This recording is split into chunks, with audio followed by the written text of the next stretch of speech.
Hola, ¿qué tal? Muy buenas tardes. Sean todos bienvenidos y bienvenidas a esta sesión, la última de este año 2025 del Seminario Permanente de Investigación Fray Antonio Alcalde, Orden de Predicadores. Hoy tenemos la octava sesión de este año y tenemos como invitado al doctor Alejandro Quesada Figueroa de la Universidad de Guadalajara. Él nos presenta un tema muy ad hoc a estas fechas. Él nos presentará la ponencia La Virgen de Guadalupe y su patronazgo novohispano surgido tras el Matlazáhuatl de 1737, proyección y sentido pastoral en la obra guadalupana de Fray Antonio Alcalde en la Intendencia de Guadalajara. Sin embargo, antes de comenzar, me gustaría compartirles una breve semblanza de su amplia trayectoria. El doctor Alejandro Quesada es licenciado en Historia por la Universidad Autónoma de Tlaxcala, maestro en Historia de México por la Universidad de Guadalajara y doctor en Historia Iberoamericana por la misma institución. Actualmente se desempeña como profesor investigador de tiempo completo asociado a del Departamento de Historia del Centro Universitario de Ciencias Sociales y Humanidades de la Universidad de Guadalajara. Él es miembro del Sistema Nacional de Investigadoras e Investigadores nivel 1 y se encuentra realizando su estancia postdoctoral en el Colegio de Jalisco con el tema de las relaciones internacionales y diplomáticas entre la corte de la reina Isabel II de España y el México independiente. Entre sus líneas temáticas destacan la historia de las epidemias, la historia de Jalisco, filosofía de la historia de la Virgen de Zapopan, historia de las relaciones diplomáticas entre España y México en el siglo XIX. Cuenta con una amplia producción de publicaciones, entre ellas destaco el texto Familia y Mestizaje en la Parroquia de San José Tlaxcala, publicado por Green Verlag de Berlín, La Virgen de Zapopan y la epidemia de viruela de 1734, publicada por la revista Salud, Historia y Sanidad de Bogotá, Colombia. También fue coordinador del número 123 de la revista Estudios Jaliscienses del Colegio de Jalisco y como autor único destaca su libro El aguijón de la muerte, análisis demográfico y cultural de las epidemias de viruela y marsazáhuatl en el Obispado de Guadalajara, 1734 a 1738, publicado por la Universidad de Guadalajara, y su más reciente creación, que se acaba de presentar ahora en la FIL Guadalajara 2025, es La Iglesia Católica y el Estado Liberal, 18 documentos para la comprensión de sus relaciones en el México decimonónico, editado por el Colegio de Jalisco en coedición con el Colegio de Notarios del Estado de Jalisco. Pues muy bienvenido, doctor Muchas Quesada. gracias. Es un gusto recibirte como siempre en este seminario y bueno, pues te escuchamos con atención. Muchas gracias. Para proyectar, bueno, antes voy a hacerlo. Bueno, buenos días a todos. Este, perdón por una confusión. Agradezco mucho la presencia de todos y cada uno de ustedes aquí, también a los que nos están viendo de manera virtual. Y agradezco mucho también a la maestra Ixchel, que coordina este seminario, permitirme participar en esta última sesión del año y con un día tan especial como es el Día de la Virgen de Guadalupe, ¿verdad? Entonces, yo desde hace tiempo se lo aparté a Carlos porque quería hablar de este tema. Entonces, pues espero que sea de su agrado. Voy a proyectar pantalla.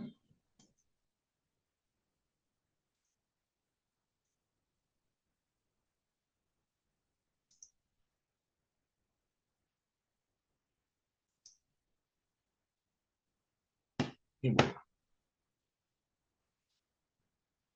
voy a comenzar. Em, Bien,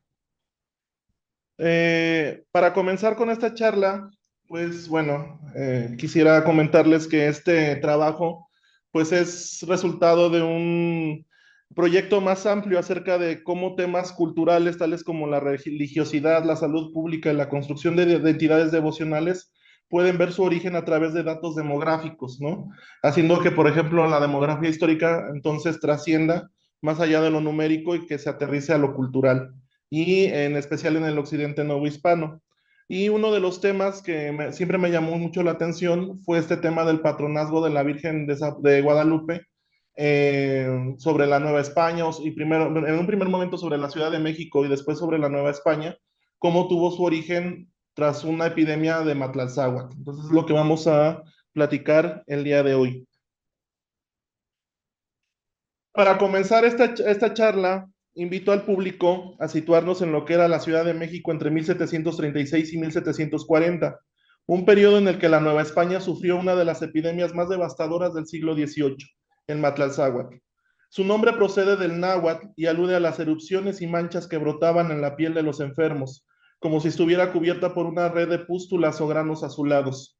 Además de este síntoma, encontramos fiebre mayor a 39 grados, dolor de cabeza intenso, dolor muscular, malestar general, náuseas, vómito, dolor abdominal y después de 5 días de no atenderse correctamente, sobreviene las alucinaciones y finalmente la muerte.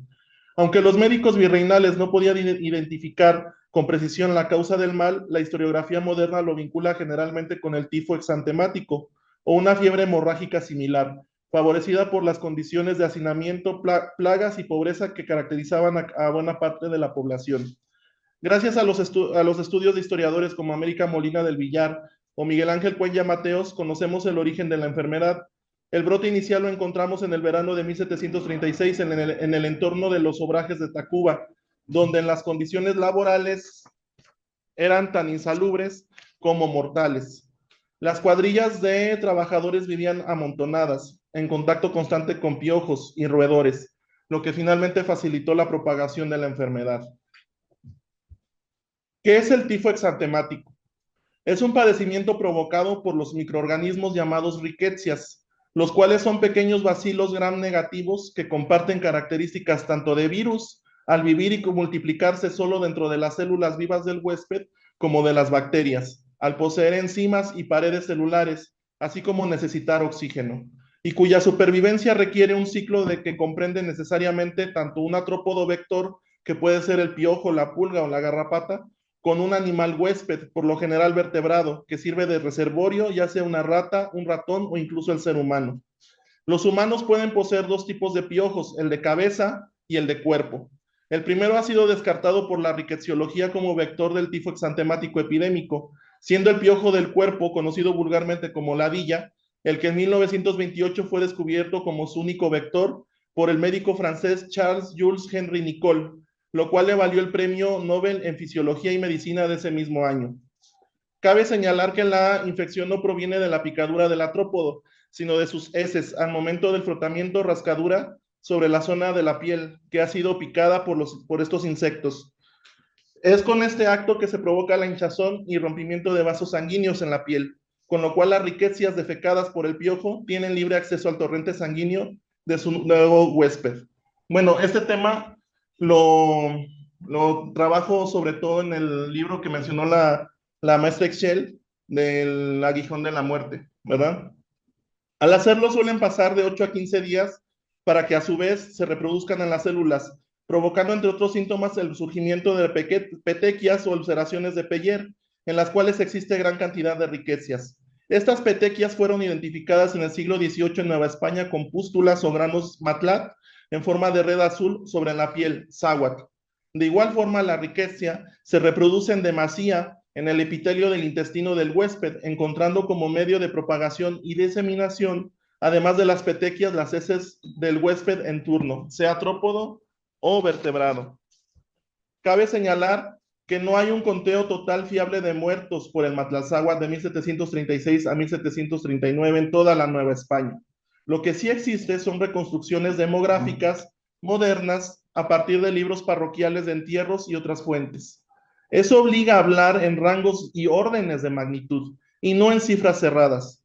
Para la Ciudad de México, los estudios demográficos de América Molina del Villar y de Juan Javier Pescador, que comparan los registros de entierros de años normales con los años de la epidemia, calculan que el Matlalzáhuatl provocó el orden de decenas de miles de muertes adicionales, con estimaciones que se mueven en torno a los 40 o 60,000 fallecidos o más solo en la capital virreinal durante el pico epidémico ubicado entre 1736 y 1738. Asimismo, se sabe que la epidemia no se limitó a la capital, sino que se extendió por buena parte del centro de la Nueva España, Puebla, Tlaxcala, Querétaro, el Bajío, zonas de Michoacán y en el mundo rural neogallego, afectando con especial dureza a la población indígena y a los sectores menesterosos. La historiografía suele hablar de un impacto masivo y de decenas de miles de muertos a escala virreinal, y algunos autores sugieren que el total bien pudo alcanzar cientos de miles de fallecidos, equivalentes ni más ni menos que a 3/4 partes de la población en todo el territorio, aunque sin poder precisar una cifra exacta por la laguna de algunas de las fuentes y la ausencia de padrones completos. Los registros parroquiales de la Ciudad de México y de Puebla de Los Ángeles, las dos ciudades más violentadas por el Matlatzáhuatl, permiten estimar que la mortalidad fue catastrófica. Aquí en la imagen lo que tenemos, por ejemplo, es en la parte superior un simple ejemplo de los registros parroquiales en la Catedral de Puebla para el año de 1737, los cuales superaron más de 1000, es decir, que se estaban muriendo alrededor del día más de 100 personas, ¿no? Entonces, lo cual prácticamente aniquiló 3/4 partes de la población total de Puebla. Y en la parte inferior lo que vemos es lo que para mí fue una joya en su tiempo y que pues lo sigue siendo también, que es el primer registro de un muerto por Matlatzáhuatl en la parroquia de Chapala, cuando el 25 de diciembre de 1737. Y ahí se puede leer donde está subrayado por el mismo cura, que dice: aquí comenzó la enfermedad de los indios, llamado vulgarmente Matlatzáhuatl. Ahorita vamos a explicar por qué se señala esta cuestión de los indios, ¿verdad? La demografía histórica calcula la muerte de al menos 3/4 partes de la población virreinal entre 1737 y 1738. Los libros parroquiales de entierro señalan que los cementerios resultaron insuficientes y las autoridades tuvieron que habilitar patios, iglesias y campos abiertos para dar sepultura a las víctimas. En algunos pueblos la mortandad fue tan alta que los entierros se realizaban en fosas comunes y sin ceremonias, pues los sacerdotes tampoco se daban abasto, o en muchos casos huían por el temor al contagio. La población indígena y los grupos mestizos de bajos recursos fueron los más castigados, tanto por su fragilidad económica como por su acceso limitado a la atención médica, lo cual deja en evidencia que la sobremortalidad fue sobre todo entre la población que sostenía la economía del virreinato. Repito, la indígena y la mestiza. Si a este colapso de la mano de obra minera, agraria y preindustrial le añadimos las exigencias económicas que sufrió el virreinato en la época del reformismo borbónico, solamente 20 años después, tal y como lo glosó acertadamente Carlos Marichal en su Historia Económica sobre la bancarrota de la Nueva España a finales del siglo XVIII, o Enrique Florescano en la crisis de los precios del maíz para ese mismo periodo, es que tenemos un antecedente social muy consistente para comprender los porqués de los movimientos sociales experimentados en el virreinato a partir de 1808, y que para comprenderlos necesariamente debemos de remontarnos al año de 1736. Desde el final de la epidemia existió la inquietud por dar cuenta de lo vivido durante su azote, siendo el primero en escribir sobre las características de este padecimiento el presbítero de la Basílica de Guadalupe, Cayetano Cabrera Quintero, en su obra titulada Escudo de Armas de México, una obra monumental de 9 tomos con una doble intencionalidad. La primera, dar cuenta detallada de lo que él llamaba la pestilencia, de su sintomatología y sus afectaciones. Por otro lado, una argumentación teológica que preparó el camino para nombrar a la Virgen de Guadalupe como patrona de toda la Nueva España, ya que según Cabrera Quintero, es gracias a ella y a su divina y puntual intercesión que finalmente se acabó con la enfermedad. Cabrera Quintero mantiene en su discurso 3 premisas argumentales que están presentes a lo largo de todo su texto y que se convierten en los protagonistas del surgimiento y se convierten finalmente en protagonistas, que son el surgimiento, el azote y la erradicación del Matlatzáhuatl. La estratificación de la población, la enfermedad y la religión para las sociedades preindustriales de Indias, sujetas al patrón de producción agrominero, la estratificación laboral y social estaba condicionada por la condición étnica. Los españoles americanos y españoles peninsulares se dedicaban en su mayoría a los oficios de la administración, mientras que el indio o mestizo tenía labores apegadas a la servidumbre, el obraje, la minería o la agricultura. De esta manera se separaba también la sociedad en las ciudades. Existían barrios específicos que albergaban a estas personas condicionadas y segregadas en gran parte por su etnia. Lo anterior lo hace notorio Cabrera Quintero cuando aborda un obraje de lana existente en el pueblo de Tacuba, muy cercano a la capital virreinal, donde escribió que en agosto de 1736 los operarios comenzaron a enfermar y a morir, convirtiéndose este lugar en su principal foco de infección. La pestilente fiebre no solo de los sirvientes, todos de aquel obraje vaporoso, que entre sus lanas maduraba el fruto del estrago, sí, sino de otros muchos vecinos y contornos de Azcapotzalco. Cierro la cita, me faltó decir que habría cita, esta es una cita textual de Cayetano Cabrera. Tras un análisis discursivo de esta cita anterior, encontramos dos campos semánticos que nos remiten a un par de preguntas concretas. ¿De dónde se obtenía la materia prima del obraje? ¿Y a qué se refirió Cabrera Quintero con que en estas lanas maduraba el fruto del estrago? En ese sentido, ha surgido la hipótesis de que la enfermedad llegó en la lana llevada desde Nuevo León o Nueva Extremadura a la Ciudad de México. Otra hipótesis es que la enfermedad no necesariamente llegó de fuera, sino que se generó dentro del mismo obraje.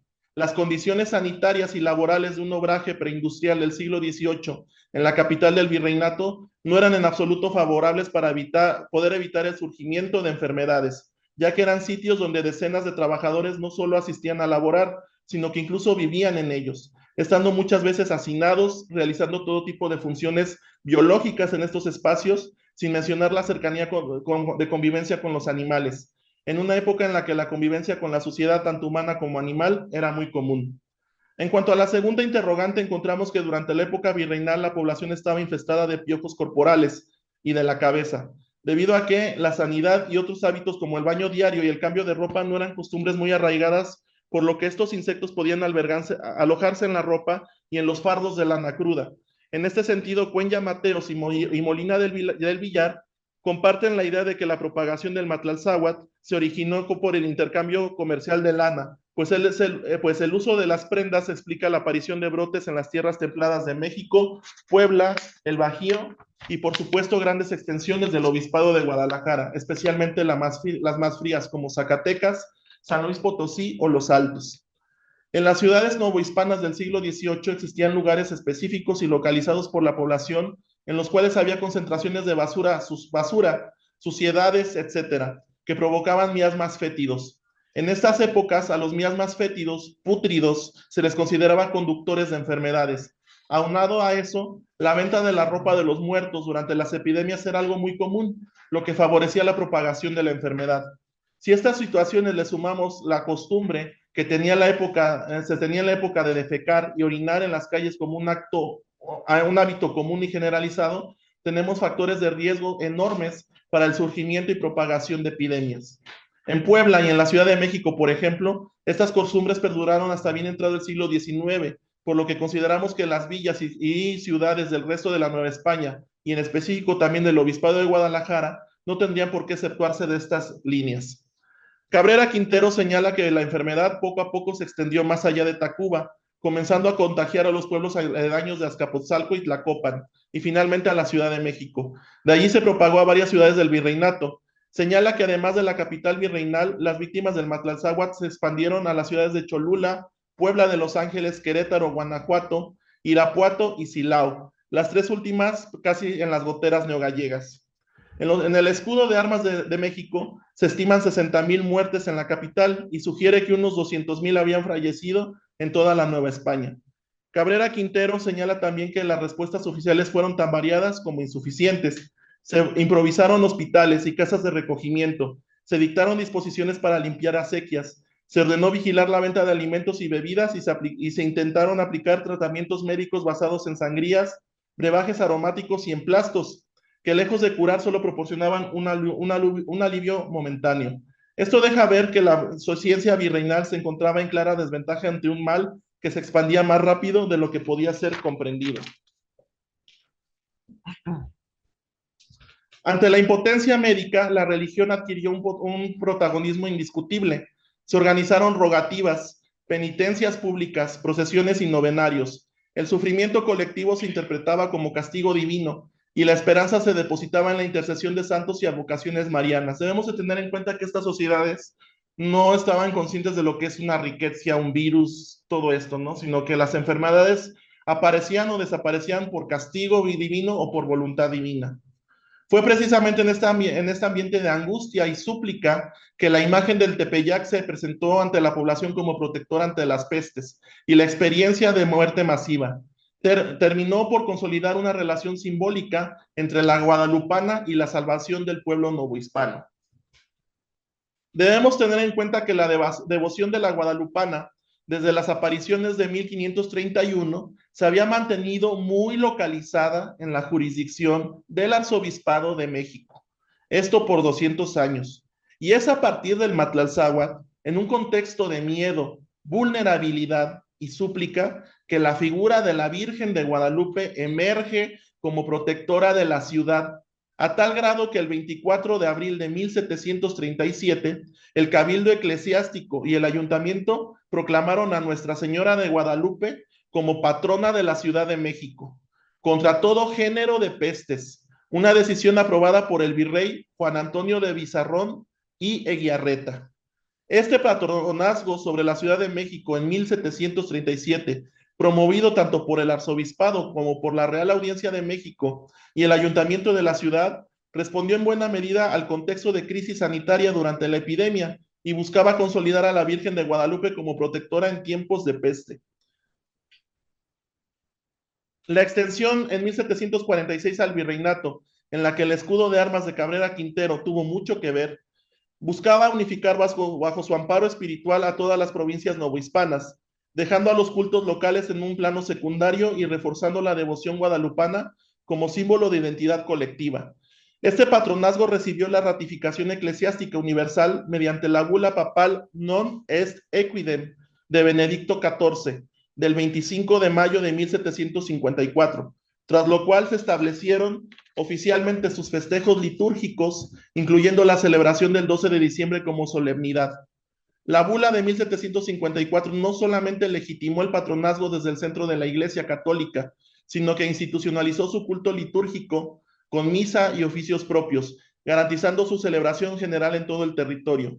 Tenemos entonces que el periodo de proclamación de la guadalupana como patrona de la Nueva España, que va de 1737 a 1754, si bien fue una respuesta espiritual al desastre sanitario, también fue un acto político de un gran alcance que fortaleció la identidad criolla y la cohesión social. La Virgen se convirtió en un emblema compartido por todas las castas, un símbolo capaz de generar unidad en medio de la fragilidad humana. Cuando el Matlalzáhuatl comenzó a ceder hacia 1739, el virreinato ya no era el mismo. Muchas comunidades tardaron décadas en recuperarse demográficamente. Algunas nunca volvieron a alcanzar sus niveles anteriores. La memoria del desastre quedó grabada en crónicas, sermones y relatos populares, convirtiéndose en referencia obligada de las calamidades virreinales. También dejó a la vista la urgencia de reformar la infraestructura sanitaria y promover medidas de higiene que, aunque lentamente se irían aplicando, con mayor rigor en la segunda mitad del siglo XVIII.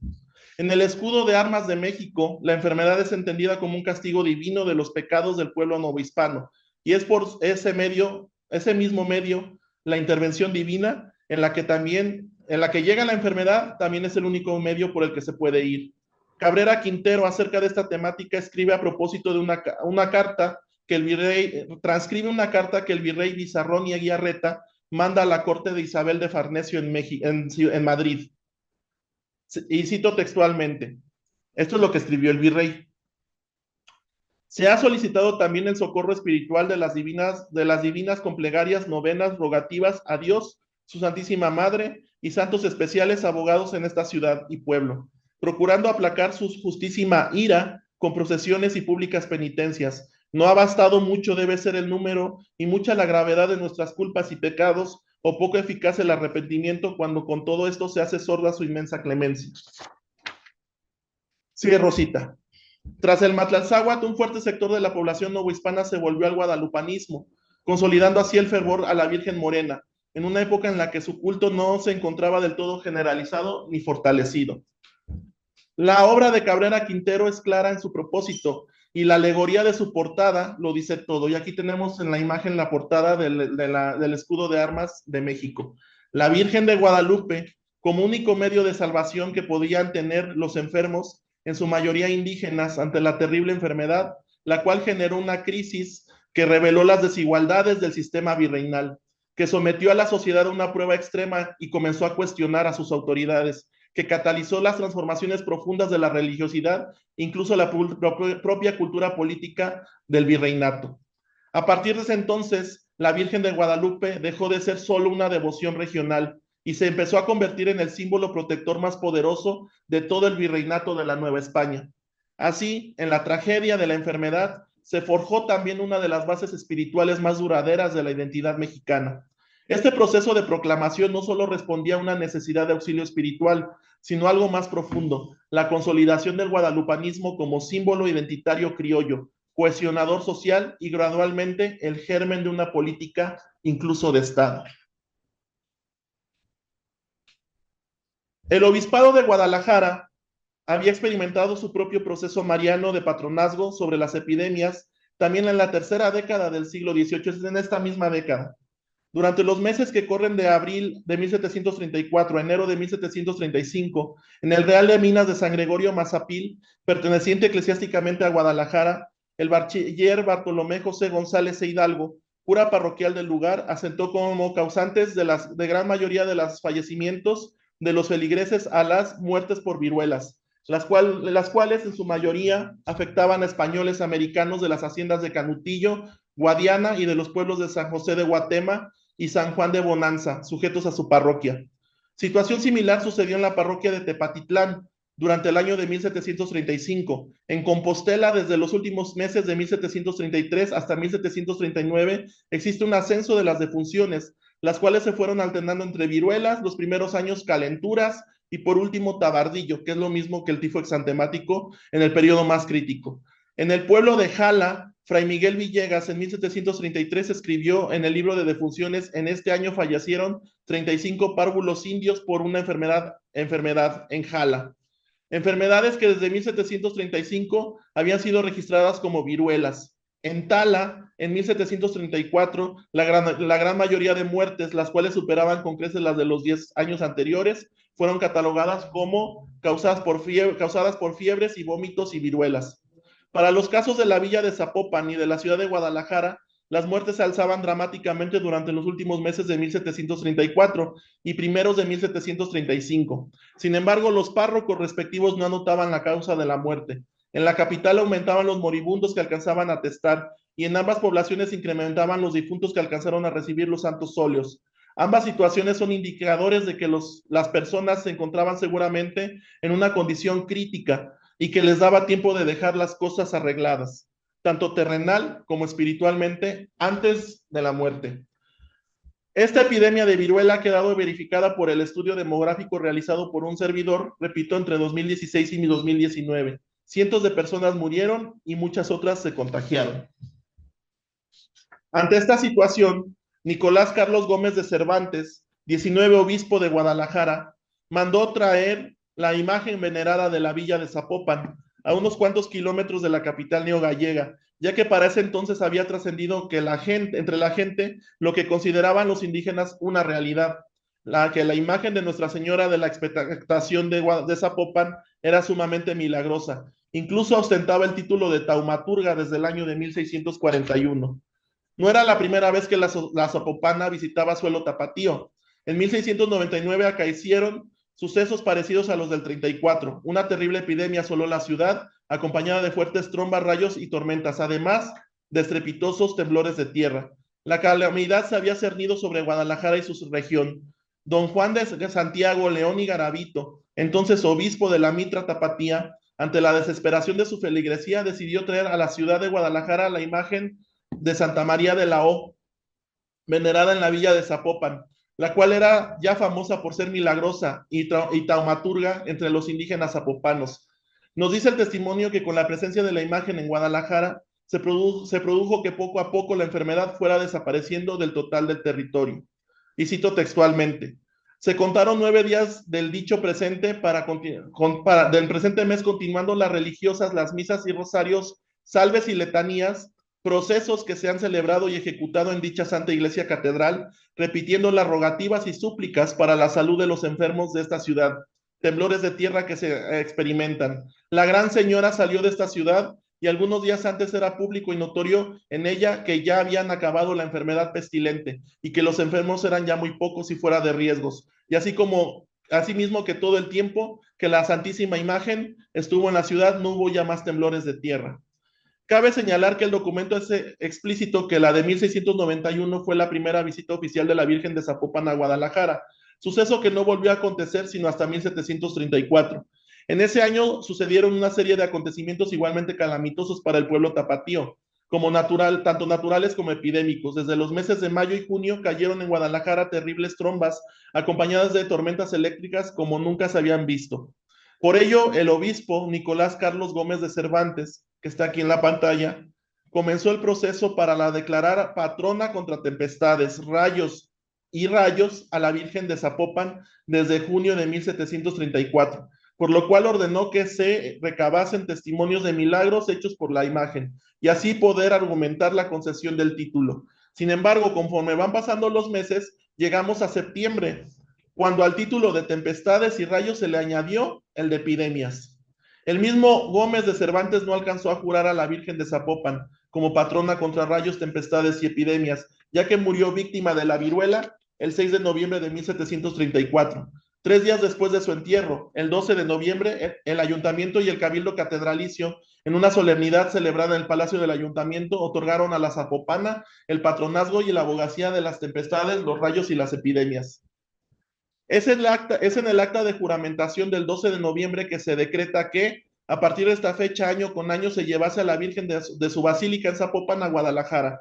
Esto desde el 12 de junio, fecha en la que se consideraba el comienzo de la época de lluvias. Sin embargo, en ese entonces no visitaría todas las parroquias de la ciudad y cercanas, sino que, y cito textualmente, asignaban y asignaron para la publicación de dicha jura del día 14 del corriente mes y para la venida que ha de hacer todos los días los años la soberana imagen del santuario a esta ciudad el día 12 de junio, víspera de San Antonio de Padua, para que el día 13 por la tarde se traiga en pública y solemne procesión de la iglesia de Santa Teresa de Jesús a esta catedral, según y en la forma en que se ha practicado las veces que se ha traído para implorar su favor y patrocinio, reservando como se reserva la asignación de día para la restitución o vuelta que ha de hacerse en su santuario. Dicha imagen por no poderse prevenir la necesidad que puede haber en que se mantenga en esta ciudad. Sí, Rosita. En el acta de juramentación, por tanto, encontramos la institucionalización ni más ni menos que el de la romería de la Virgen de Zapopan, que a partir de este año se celebra hasta la fecha con adecuaciones en cuanto a su formato original, en el que el cabildo catedralicio decidía cuándo regresara a su santuario. Ahora ese retorno se hace desde el día 12 de octubre y no visita solamente un templo, el de Santa Teresa, sino que todas las parroquias de la ciudad. Es interesante, por tanto, encontrar esta situación, que la institucionalización de este peregrinaje de la Virgen año con año, al igual que los patronazgos de la Guadalupana en el centro del virreinato, hunden sus raíces históricas en las crisis demográficas de 1734 y 1737, siendo las epidemias la raíz de estos cultos en grandeza. Dos de los cultos católicos más importantes a nivel nacional y que año con año atraen a miles de feligreses, encuentran el origen de su consolidación institucional, difusión, popularidad, debido a las epidemias de la tercera década del siglo XVIII. Aunque, como hemos visto al inicio, el origen de la proclamación guadalupana se encuentra en el centro del virreinato, los efectos de la bula de Benedicto XIV de 1754 se hicieron sentir en todas las diócesis, y la de Guadalajara no sería la excepción. El ascenso de este culto coincidió con el reformismo borbónico, el cual para la ciudad generó transformaciones urbanas y eclesiásticas significativas, así como el fortalecimiento del episcopado tapatío dentro de la estructura novohispana. Será en esta segunda mitad del siglo XVIII cuando el guadalupanismo se institucionalice y gane presencia material en templos, cofradías, prácticas litúrgicas y festividades públicas en la región, transformando los cultos regionales marianos, como el de la Zapopana, el de Nuestra Señora del Rosario de Talpa y el de Nuestra Señora de San Juan de los Lagos. El gran protagonista de este proceso en el occidente fue sin duda Fray Antonio Alcalde. El guadalupanismo de Fray Antonio Alcalde tiene un origen doble. Por un lado, su formación espiritual dominica, marcada por una devoción intensa a la Virgen María como protectora de la comunidad cristiana. Por otro, su encuentro directo con la tradición guadalupana profundamente arraigada. Muchas gracias. En el pueblo novohispano, cuando fue nombrado obispo de Yucatán en 1763 y posteriormente de Guadalajara en 1771. Voy a tomar tanta agua.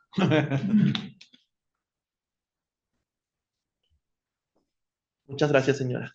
A sus órdenes. Gracias. Aunque alcalde provenía de Castilla y se había formado en un ambiente religioso europeo donde los dominicos defendían la ortodoxia mariana, fue en América donde la Virgen de Guadalupe adquirió para él un significado pastoral y social concreto, una vocación capaz de unificar a los distintos grupos raciales, de consolidar a las clases pobres y de dar sentido espiritual a las crisis que afectaban al virreinato. Alcalde llegó a la Nueva España apenas unas décadas después de la epidemia del Matlalzagua de 1736 a 1739 y de la proclamación de la Virgen como patrona del virreinato.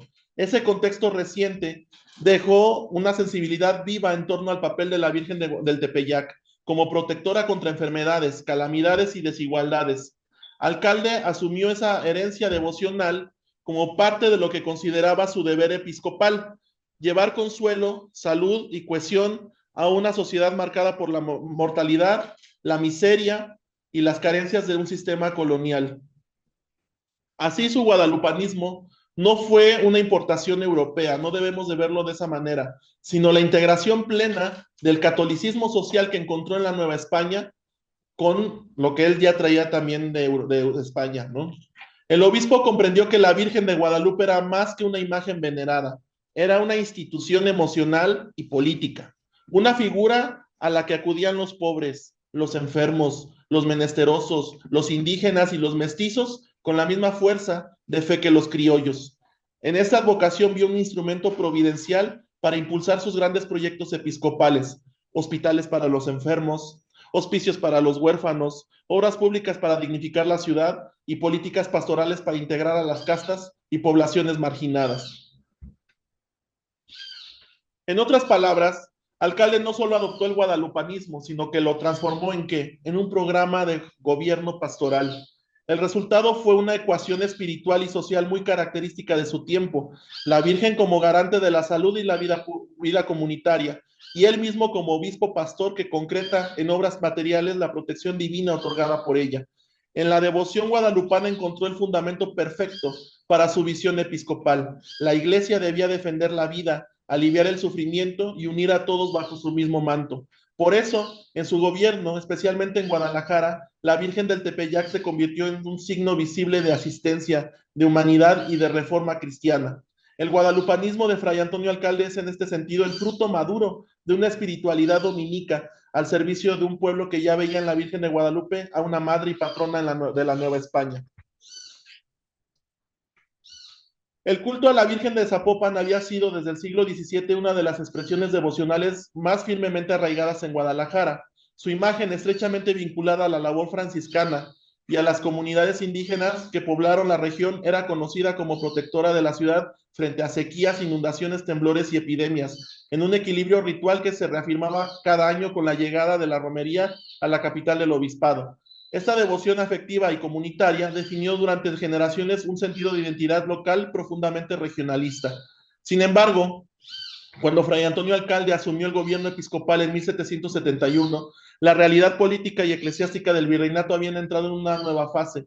Las reformas borbónicas imponían un modelo de centralización que buscaba disciplinar las autonomías regionales, restringir el poder de las órdenes mendicantes y someter los espacios periféricos a estructuras de control más estrechamente vinculadas al centro. En medio de este proceso, la Virgen de Guadalupe figuraba ya como patrona de Nueva España, proclamación surgida desde en 1737 durante la epidemia de Matlalzagua y reforzada, repito, con un reconocimiento pontificio en 1754. Así la advocación guadalupana había adquirido una dimensión política y simbólica que trascendía ya lo local, representaba una identificación, una identidad más amplia, un símbolo religioso capaz de unir al virreinato entero en una misma devoción.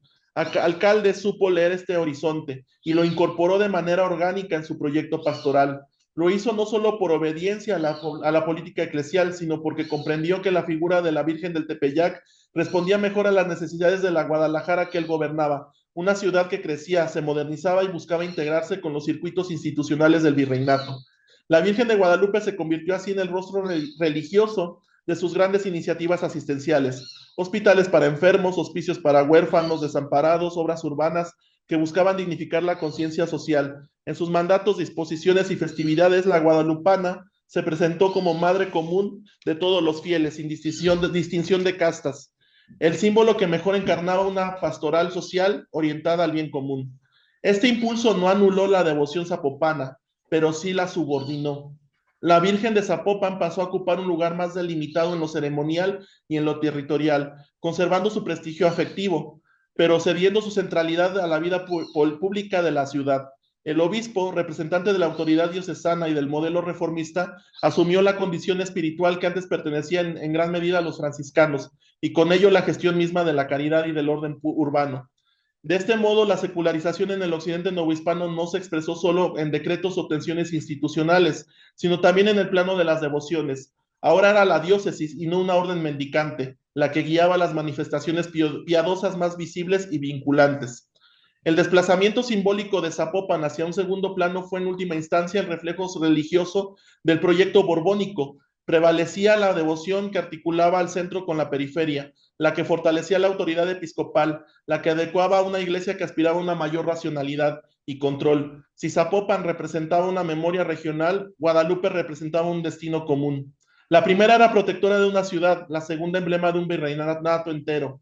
Bajo el gobierno del alcalde, Guadalajara comenzó a mirarse no como un enclave aislado con su virgen propia, sino como parte de una comunidad más amplia que encontraba unidad y sentido bajo el manto de la Virgen de Guadalupe.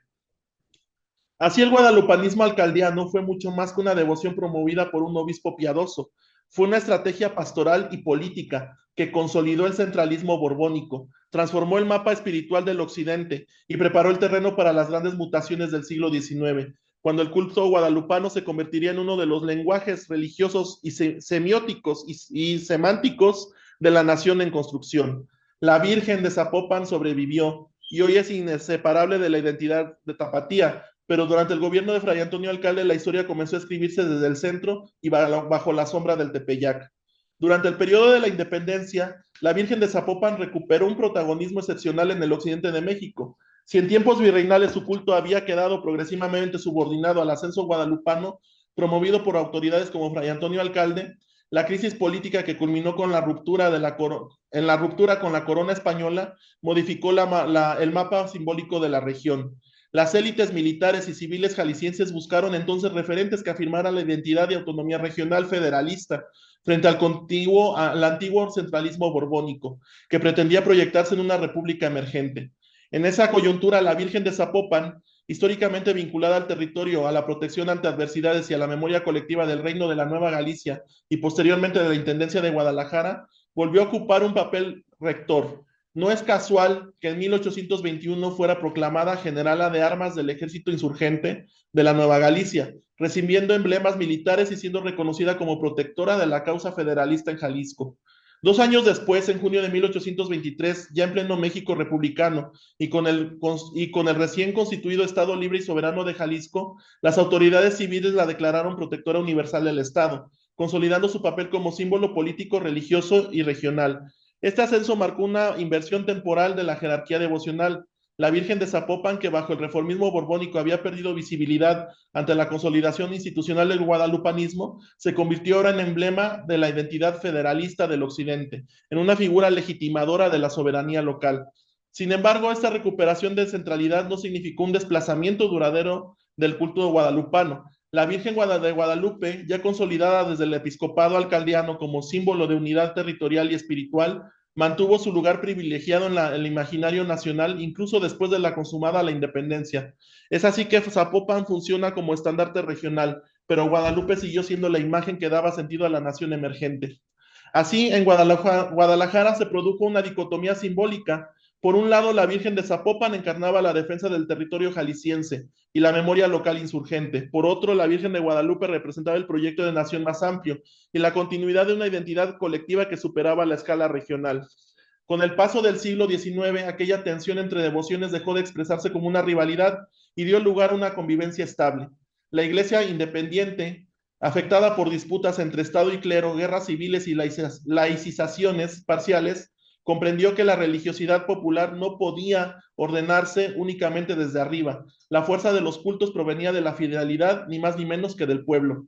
En ese contexto, la Virgen de Guadalupe y la Virgen de Zapopan encontraron un equilibrio. La primera se afirmó como emblema espiritual nacional, mientras que la segunda profundizó su identidad como madre protectora del occidente. Ambas advocaciones de Santa María, lejos de anularse, se complementaron como dos maneras de sentir y vivir la pertenencia, la patria y la tierra cercana, México y Jalisco, el Tepeyac y la Barranca. Cuando México se consolidó como Estado independiente, la sociedad tapatía dejó atrás la necesidad de contraponer ambas imágenes. La Virgen de Zapopan conservó la fuerza ritual de la romería, tradición que nunca ha dejado de latir, y su cercanía con el pueblo jalisciense, mientras que la Virgen de Guadalupe continuó como un símbolo unificador de la nación, referencia de fe colectiva y matriz espiritual del México mestizo, al grado que su nombre se convirtió en estandarte de la identidad religiosa y política en momentos cruciales, como la defensa de la Iglesia durante las persecuciones religiosas del siglo XX.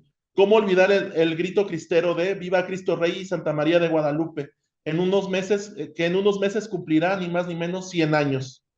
Esa convivencia que hoy parece natural fue el resultado de un complejo proceso histórico donde la política, la religiosidad popular y la identidad regional se entrelazaron sin fracturarse. La Virgen de Zapopan recobró con su dignidad y su rango sagrado sin que ello menoscabara el prestigio universal que siempre ha tenido la Virgen de Guadalupe. Finalmente, en la Guadalajara republicana, ambas advocaciones conviven en paz, formando un paisaje devocional plural que expresa a la vez la singularidad regional y la pertenencia nacional de Guadalajara y del estado de Jalisco. A manera de conclusión, si algo permite ver en conjunto el Matlalzáhuatl, la viruela, el escudo de armas, los patronazgos de Guadalupe y Zapopan, el gobierno de Fray Antonio Alcalde, es que la religiosidad no fue un simple consuelo ante la desgracia, sino que fue un dispositivo de reorganización profunda, el orden social activado por la muerte y la adversidad.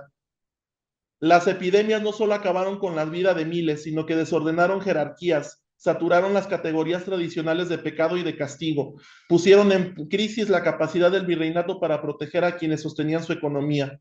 La respuesta guadalupana, construida por Cabrera desde la trinchera del discurso y por Bizarrón y Eguiarreta y el Papa Benedicto XIV desde la trinchera institucional, es en el fondo un modo de reconducir ese desorden hacia una nueva gramática del sentido del deber y del poder.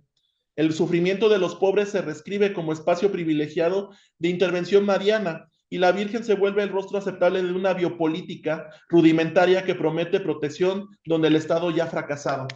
Tras 1737, el virreinato ya no solo administra tributos, jurisdicciones y milicias, sino que administra también miedos, culpas y esperanzas bajo un manto común.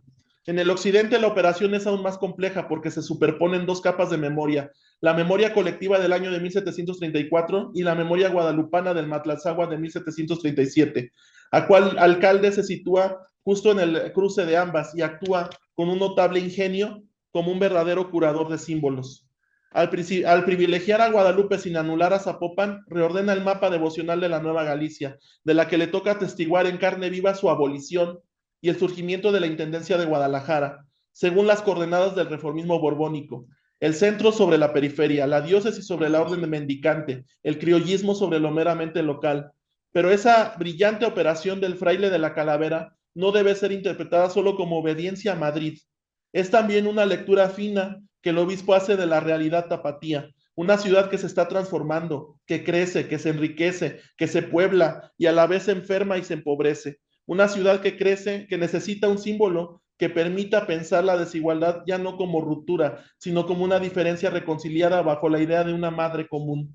En ese sentido encontramos que el guadalupanismo de Fray Antonio Alcalde trascendió la fe y funcionó entonces como una tecnología pastoral de integración.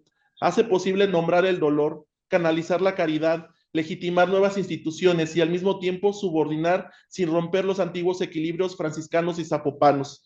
La independencia y la posterior elevación de Zapopan a Generala terminan de mostrar que estos cultos no son piezas inmóviles de un museo barroco, sino que aterrizan en la episteme de los lenguajes políticos en disputa, que la venerable imagen de Zapopan puede ser alternativamente abogada contra epidemias y Generala insurgente, revela la extraordinaria ductilidad de la cultura católica para traducir en clave mariana los conflictos de la soberanía. En ese juego, Guadalajara se convirtió en un laboratorio privilegiado y único, inaugurado por Fray Antonio Alcalde.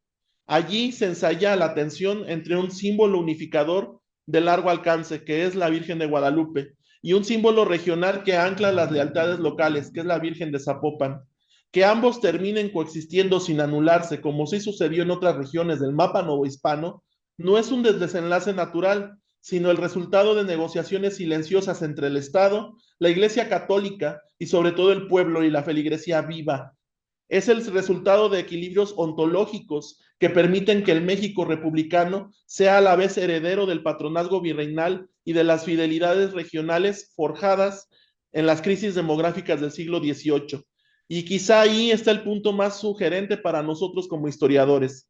Al reconstruir a partir de datos demográficos y expedientes eclesiásticos el itinerario de estas imágenes, descubrimos que las vírgenes no caen del cielo ya acabadas, sino que se construyen en el fragor del choque de las clases sociales, de la calamidad del pueblo y su dolor, entre las epidemias y las reformas, entre la política, alta política y las miserias cotidianas, entre el miedo a la muerte y el deseo del futuro. La Virgen de Guadalupe y la Virgen de Zapopan no son solo estampas piadosas, son archivos vivos donde se inscribieron una y otra vez las estrategias de un pueblo para no desmoronarse ante la catástrofe. En suma, si hoy seguimos viendo a la Virgen de Guadalupe en los grandes relatos de la nación y a la Virgen de Zapopan encabezando una romería que desborda Guadalajara cada 12 de octubre, no es porque el pueblo sea muy devoto y ya, sino porque en el siglo XVIII, ante la experiencia brutal de la muerte masiva, el pueblo se atrevió a reescribir su destino bajo estos dos nombres. Allí donde el Estado llegó tarde y la medicina no alcanzó, fueron estos cultos los que permitieron imaginar que la vida seguía valiendo la pena, que el pobre no estaba totalmente solo y que el occidente, lejos de ser una periferia silenciosa, tenía algo que decir al conjunto del virreinato. Por eso, hoy 12 de diciembre, Día de la Virgen de Guadalupe, quiero invitar a quienes escuchan estas palabras a que cuando volvamos la mirada hacia el Tepeyac o hacia la Basílica de Zapopan, no veamos únicamente imágenes sagradas, reliquias de un pasado dorado o simplemente símbolos de la devoción acumulada por los siglos, sino que veamos con la honestidad que exige la historia y con la sensibilidad que reclama la fe, las huellas de pueblos que en lo más oscuro de sus pesares, en lo más hondo de sus miedos y en lo más desgarrador de sus pérdidas, fueron capaces de levantar un futuro sobre el terreno devastado por la muerte. Sociedades que cuando el mundo se desmoronaba y los cadáveres eran demasiados para caber en la tierra consagrada, se negaron a renunciar a la esperanza y escribieron en la figura de una madre la certeza de que la vida iba a continuar. Que al mirar a la Virgen del Tepeyac recordemos a los indígenas y mestizos que murieron sin nombre, pero que encontraron en ella su dignidad última. Que al mirar a la generala zapopana reconozcamos a los jaliscienses que hicieron de su fe un acto de resistencia y de su devoción una declaración política de existencia, porque fue allí en ese entrelazamiento de miedo y confianza, de enfermedad y consuelo, donde nuestros antepasados transformaron la catástrofe en relato, el relato en identidad y la identidad en proyecto. Y si lograron sobrevivir a la muerte masiva imaginando una mañana posible, ¿cómo no habríamos de aprender de ellos hoy en plena pospandemia del COVID-19?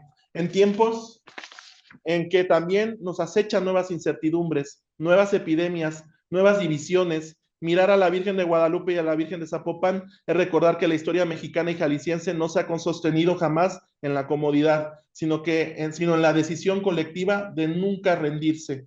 Por eso, si algo nos enseñan estas advocaciones, es que el pueblo que convierte el dolor en memoria, la memoria en fuerza y la fuerza en comunidad, jamás será derrotado. Muchas gracias.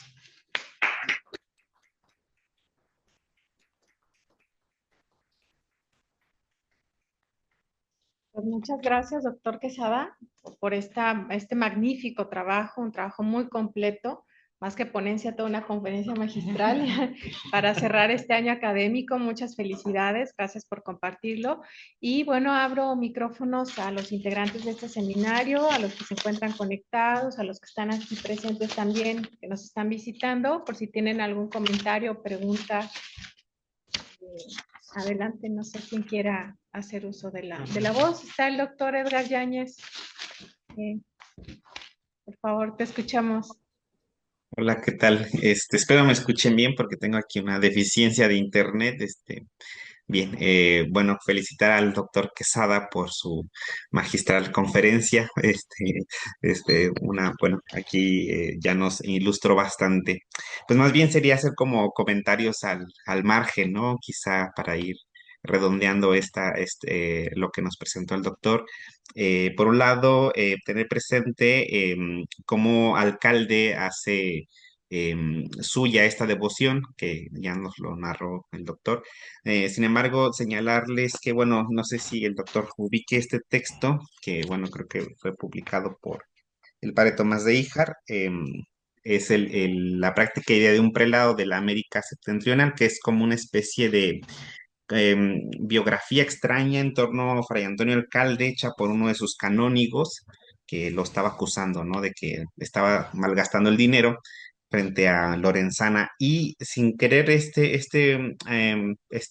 canónigo hace una descripción de cómo vivía Fray Antonio Alcalde. Su intención era como burlarse de él, pero sin querer nos dejó una descripción muy bonita, entre ellas cómo en la casa episcopal no modificó no agregó nada como otros obispos, ¿no? Que modificó la casa e implementó esto y lo otro. Lo único que dice que se preocupó fue por tener un retablo en su oratorio, digamos, personal, y que pues la Virgen de Guadalupe estaba al centro de este retablo.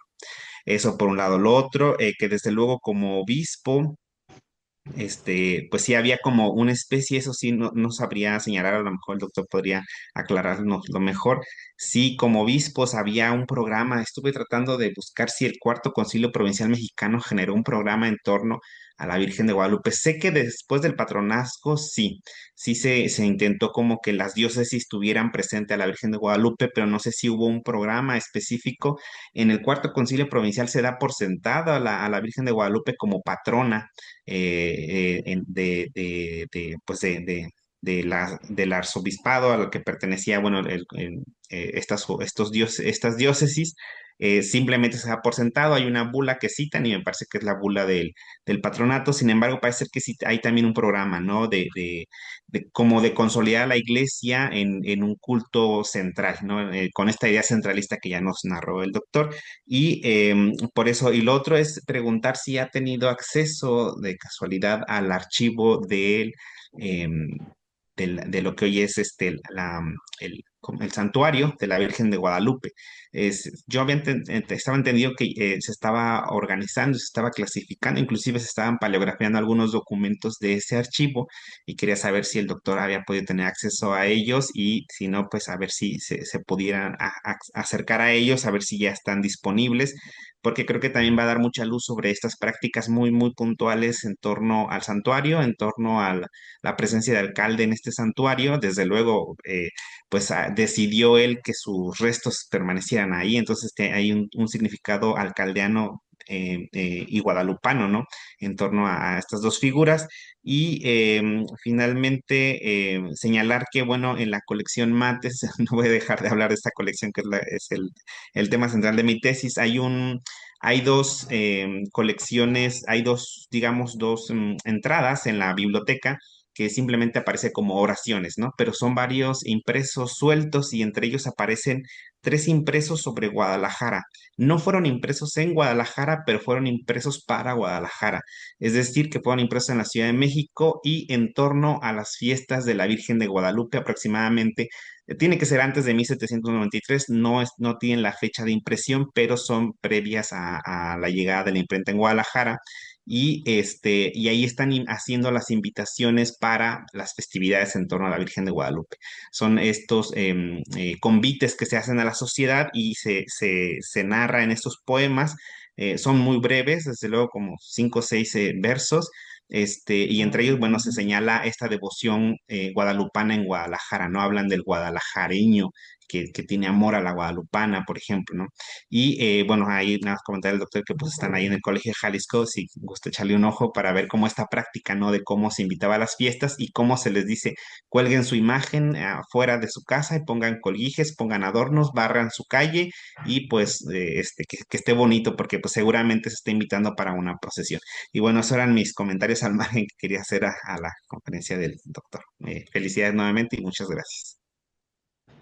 Gracias, maestro. Le deseo la voz. Muchas gracias, maestro Edgar, em, por los comentarios.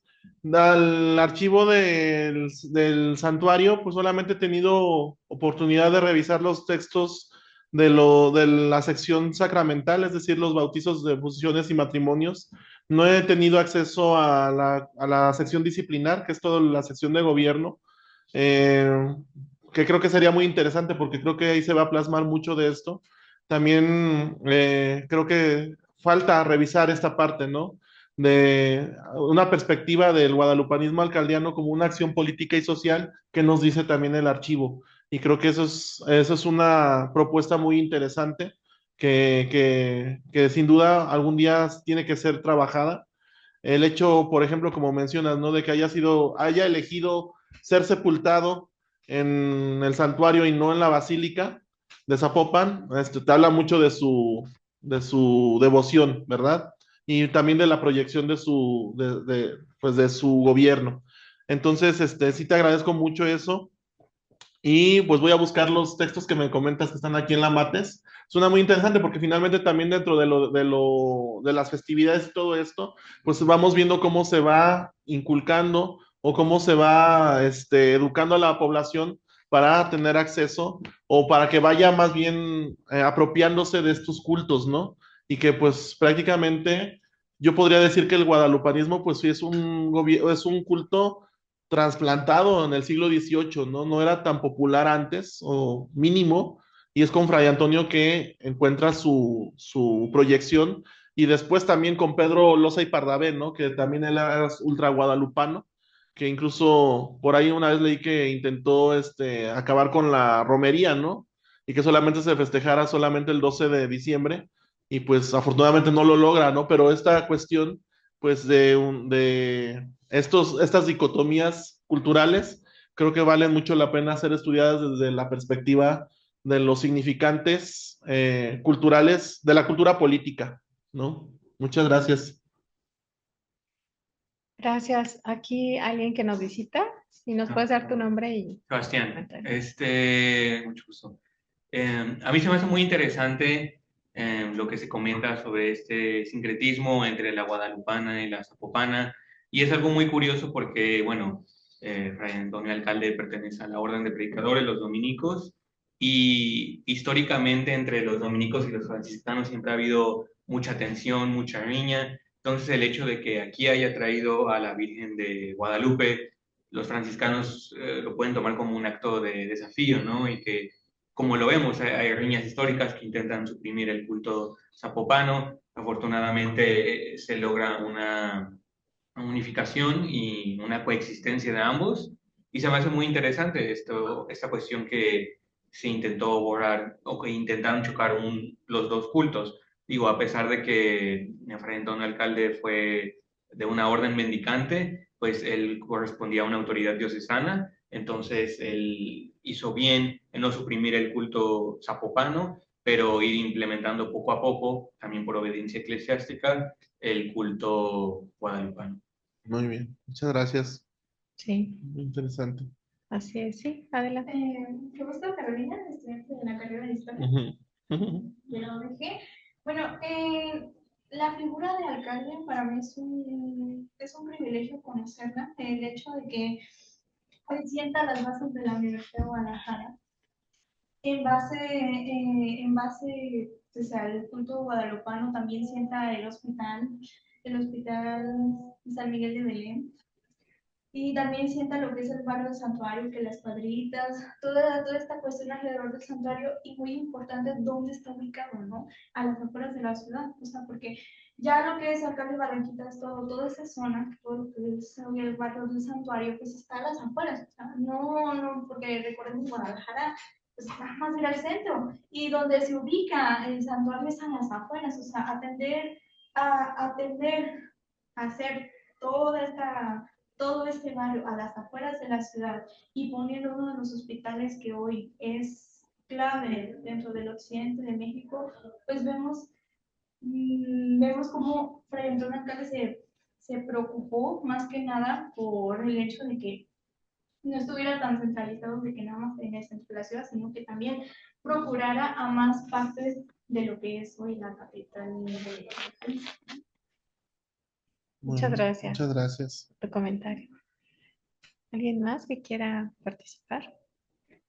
Bueno, Pues muchas gracias por acompañarnos. Y como ya comentamos, cerramos este año académico. Tendremos sin duda más actividades el próximo año, en 2026. Además, invitarles a que sigan nuestras redes porque 2026 es un año en el que se conmemoran los 500 años de la llegada de la Orden de Predicadores a la Nueva España y por lo tanto tendremos un programa especial. Y esperamos pues seguir contando con su presencia, con su atención y bueno, pues que le den seguimiento a nuestras actividades. Antes de terminar, me gustaría hacer un reconocimiento, un agradecimiento especial al historiador Carlos Bermúdez, quien ha estado al frente también de este seminario, teniendo una logística y así, bueno, ya lo conocen todos los integrantes, ¿no? Y también agradecerle porque por algunos compromisos académicos, tanto el maestro Edgar, con quien coordina este seminario, y servidor, estuvimos fuera de la ciudad en distintos momentos y Carlos se quedó al frente, incluso moderando las sesiones. Entonces, bueno, todo mi reconocimiento y agradecimiento también de parte del maestro Edgar para él. Y bueno, pues muchas gracias por seguirnos todo este año y nos vemos en 2026.